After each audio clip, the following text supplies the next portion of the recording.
ബാബുരാജിനെതിരെ പരാതി ഉന്നയിച്ച അഭിനേത്രി ആണ്.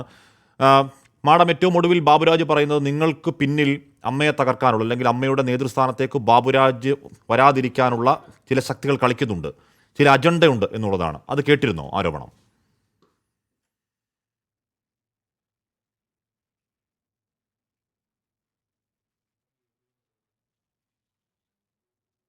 ഓഡിയോ മ്യൂട്ടാണെന്ന് ഒന്ന് പറയൂ. ഞാൻ എത്താം മാഡം, ഞാൻ ഓഡിയോ മ്യൂട്ടാന്ന് പറയാം.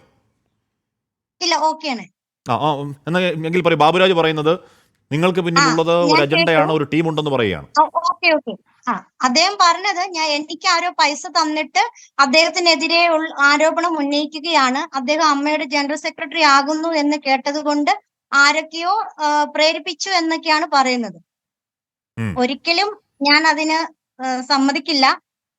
ആരും എന്റെ പിന്നിലില്ല. എന്റെ ബാങ്ക് അക്കൗണ്ട് എന്ത് വേണമെങ്കിലും ആർക്ക് വേണമെങ്കിലും പരിശോധിച്ചോളൂ, യാതൊരു പ്രശ്നവുമില്ല. ഇനി അദ്ദേഹത്തിനെതിരെ ഞാൻ പറയുന്നത് കൊണ്ട് എന്തെന്ന് വെച്ചാല് വേറൊരാളെ പറ്റിയും നമ്മൾ ആരോപണം പറയുന്നില്ല. എനിക്ക് ഇടവേള ബാബു ചേട്ടനെ അറിയാം, ദിലീഷ് പോത്ത് എന്ന് പറഞ്ഞ ഡയറക്ടറുടെ കോണ്ടാക്ട് ഉണ്ട്. അദ്ദേഹത്തെ കണ്ടിട്ടില്ലെങ്കിൽ അവരാരും എന്നോട് മോശമായിട്ട് പെരുമാറിയിട്ടില്ല. അപ്പൊ എനിക്ക് ഉണ്ടായ അനുഭവത്തിൽ മാത്രമേ എനിക്ക് പറയാൻ പറ്റുള്ളൂ. ബാബുരാജിന്റെ റിസോർട്ടിൽ വർക്ക് ചെയ്തിട്ടുണ്ടോ? അദ്ദേഹത്തിന്റെ റിസോർട്ടിൽ ഞാൻ വർക്ക് ചെയ്തിട്ടുണ്ട്. അദ്ദേഹം തന്നെ അത് പുറത്ത് പറഞ്ഞ സ്ഥിതിക്ക് ഞാൻ അത് ഓപ്പൺ ആയിട്ട് പറയാൻ റെഡിയാണ്. ഞാൻ അദ്ദേഹത്തിന്റെ റിസോർട്ടിൽ വർക്ക് ചെയ്ത ആളാണ്. അതേപോലെ സിനിമയിലും അഭിനയിച്ചിട്ടുള്ള ആളാണ്. അദ്ദേഹത്തിന്റെ സിനിമ കൂദാശ എന്ന സിനിമയിലും ഞാൻ അഭിനയിച്ചിട്ടുണ്ട്. ഈ അദ്ദേഹത്തിന്റെ റിസോർട്ടിൽ വർക്ക് ചെയ്ത കാര്യം എന്തുകൊണ്ടാണ് താങ്കൾ ഈ വെളിപ്പെടുത്തൽ നടത്തുന്ന ആദ്യഘട്ടത്തിൽ പുറത്തു പറയാത്തത്? അത് എനിക്ക് ഒരു പ്രശ്നം വരും എന്ന് വിചാരിച്ചിട്ടല്ല ഞാൻ അത് പറയാതിരുന്നത്. കാരണം എന്റെ ഇതനുസരിച്ച് ഞാൻ അവിടെ അദ്ദേഹത്തിന്റെ ആലുവ വീട്ടിൽ പോയ കാര്യം മാത്രമാണ് ചാനലിനോട് പറഞ്ഞത്. 1.5 വർഷം മുൻപ് ഞാനിത് ശശിധരൻ സാറിനോടും നമ്മുടെ നിയമ മേഖലയിലുള്ള അറിയിച്ചിട്ടുള്ള കാര്യമാണ്.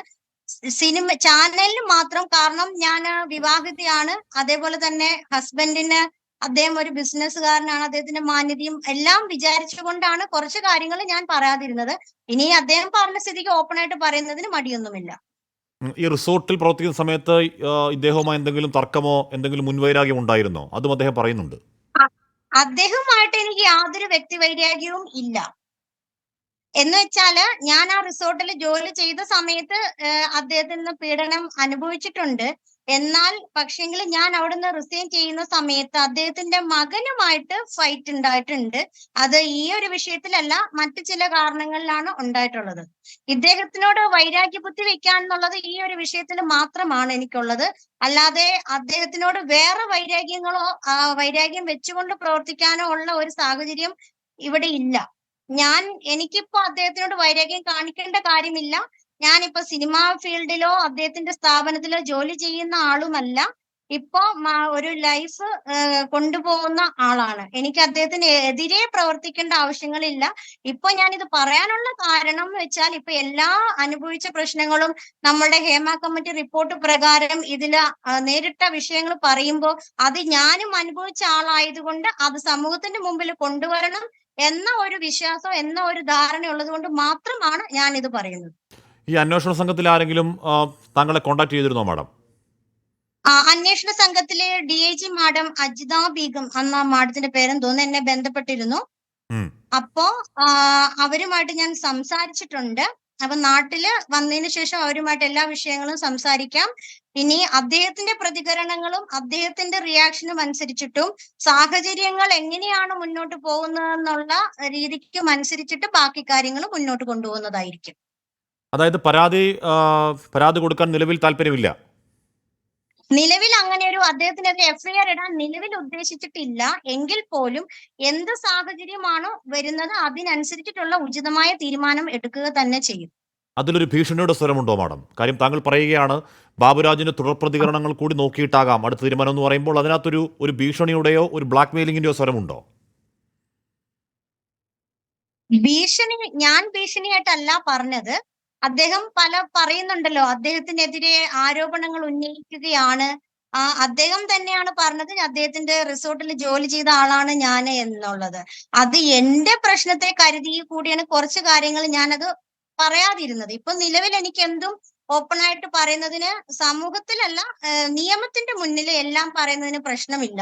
പരാതി കൊടുക്കുന്നതിന് അതേപോലെ പ്രശ്നമില്ല. തന്നെ ഞാൻ അത് ഇല്ല പരാതി ഇല്ല കൊടുക്കുന്നതിന് പ്രശ്നമില്ല. നിയമത്തിന്റെ മുന്നിൽ എന്തോ അല്ല, അത് പരാതിയായി കൊടുക്കുന്നു. ഇപ്പോൾ താങ്കൾ ഇപ്പോൾ ഹേമ കമ്മിറ്റി റിപ്പോർട്ടിന്റെ പശ്ചാത്തലത്തിൽ താങ്കൾ സമൂഹത്തോട് നിന്ന് പറയുന്നു, താങ്കൾക്ക് അതിന്റെ പൂർണ്ണ പിന്തുണ കിട്ടുകയാണ്, മാധ്യമങ്ങളടക്കം താങ്കൾക്ക് പൂർണ്ണ പിന്തുണ നൽകുകയാണ്. താങ്കൾക്ക് മാത്രമല്ല, ഈ സമയത്ത് വേട്ടക്കാരുടെ മുഖംമൂടി വലിച്ചു കീറുന്ന എല്ലാവർക്കും പൂർണ്ണ പിന്തുണ കൊടുക്കുകയാണ്.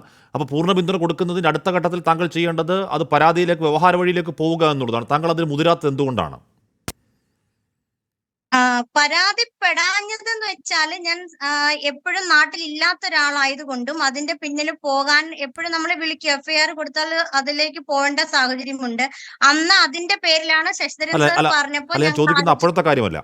ഞാൻ ചോദിക്കുന്ന അപ്പോഴത്തെ ആ, കാര്യമല്ല. ഇപ്പോൾ ഹേമ കമ്മിറ്റി റിപ്പോർട്ട് വരുന്നു. ഇതിൻ്റെ ഇമ്പാക്റ്റ് എന്താണെന്നും ഇതിൻ്റെ ഗൗരവം എന്താണെന്നും സമൂഹത്തിനൊന്നാകെ ബോധ്യമാകുന്ന പശ്ചാത്തലമുണ്ട്. ഇപ്പോൾ താങ്കൾക്കുള്ള ഒരു ഭാഗ്യം, ഈ വിഷയത്തിലൊക്കെ താങ്കളുടെ ഭർത്താവ് താങ്കളുടെ കൂടെ ശക്തമായി നിൽക്കുന്നുണ്ട്. താങ്കൾക്ക് ഉറപ്പായും ഒരു അത് പരാതിയിലേക്ക് വളരെ പോകാം. സന്തോഷം തരുന്ന കാര്യം തന്നെയാണ്. അപ്പൊ ഉം, DIG മാഡം പറഞ്ഞിരുന്നു കേസ് ഫയൽ ചെയ്യണം, ഫയൽ ചെയ്ത് എഫ്ഐആർ ഇടണം എന്ന് മാഡം പറഞ്ഞിരുന്നു. ഉം. അപ്പം ഞങ്ങൾ പറഞ്ഞത് അവിടെ എത്തുമ്പോൾ മാഡവുമായിട്ട് നേരിട്ട് സംസാരിച്ച് മാഡം ശരിയായ പിന്തുണ ഞങ്ങൾക്ക് തരുമെങ്കിൽ ഇതിപ്പോ ചാനലിന്റെ ഈ ഒരു പ്രശ്നം പെട്ടെന്ന് എന്താ പറയാ ഊതിപ്പെരുപ്പിച്ച് ഇല്ലാതാകുന്ന ഒരു സാഹചര്യമല്ല. ഇതിനെതിരെ കൃത്യമായ നടപടികളും മുന്നോട്ടുള്ള പോക്കും ഉറപ്പ് വാഗ്ദാനം തരുവാണെങ്കിൽ നമ്മൾ അതിന്റെ കൂടെ ഉണ്ട് എന്നാണ് പറഞ്ഞിട്ടുള്ളത്. അല്ല, ഞാൻ പറയുന്നത് അതിനാദ്യം ചെയ്യേണ്ട സ്റ്റെപ്പ് നിങ്ങളുടെ ഒരു പരാതിയാണ്. ഇപ്പോൾ നല്ല കാര്യം. എക്സാക്ട്ലി. ഇപ്പോൾ ചാനലുകൾ ഒന്ന് പുറത്തു പറയുന്നു, അത് കൂടുതൽ ഇരകൾക്ക് പുറത്തേക്ക് വരാനും ഇനി മുഖം മറച്ചാണെങ്കിലും മുഖം മറച്ചല്ലെങ്കിൽ കൂടിയും അവരുടെ അനുഭവങ്ങൾ തുറന്നു പറയാനും ധൈര്യം നൽകുന്ന ചെറിയ കാര്യമല്ല. പക്ഷേ ഇതിൻ്റെ മുന്നോട്ടുള്ള പോക്കിനെ ഇതിപ്പോൾ ചാനൽ വന്ന് പറഞ്ഞാൽ നിങ്ങൾക്ക് നീതി കിട്ടും എന്നുള്ള ആ അർത്ഥത്തിൽ എന്ന് പറഞ്ഞാൽ നിയമത്തിൻ്റെ വഴിയിൽ, നീതിയുടെ വഴിയിൽ കൂടിയാണല്ലോ ഈ കാര്യങ്ങൾ പോകേണ്ടത്. ചാനൽ വന്ന് തീർച്ചയായും. പറഞ്ഞാൽ ഇത് പറഞ്ഞ അന്തരീക്ഷത്തിൽ പോകുന്നു എന്നേ ഉള്ളൂ. നിങ്ങൾക്ക് നീതി കിട്ടണമെങ്കിൽ കൃത്യമായി ഇപ്പോൾ അന്വേഷണ സംഘമുണ്ട്, അന്വേഷണ സംഘം നിങ്ങളെ വിളിക്കുന്നു. എത്രയും പെട്ടെന്ന് ഒരു കാര്യം പരാതിയിലേക്ക് പോവുക എന്നുണ്ട്. അതിന് മടിക്കുന്നത് എന്താണ് മാഡം? പരാതിയിലേക്ക് പോകുന്നതിനുള്ള മടി അങ്ങനെയല്ല. ഞാനിപ്പോ ഒരു വിവാഹം കഴിഞ്ഞിട്ട് നിൽക്കുന്ന ഒരാളാണ്. പിന്നെ പൊതുസമൂഹത്തിനോട് കുറച്ചും പിന്നെ അദ്ദേഹത്തിന്റെ ഒരു ഇതൊക്കെ വിചാരിച്ചിട്ടാണ്. എന്നാൽ പോലും നമ്മൾ അവരോട് പറഞ്ഞിട്ടുണ്ട് ഞങ്ങൾ കേസ് ഫയൽ ചെയ്യണമെങ്കിൽ ചെയ്യാം എന്നൊരു വാക്ക് അവർക്ക് കൊടുത്തിട്ടുണ്ട്.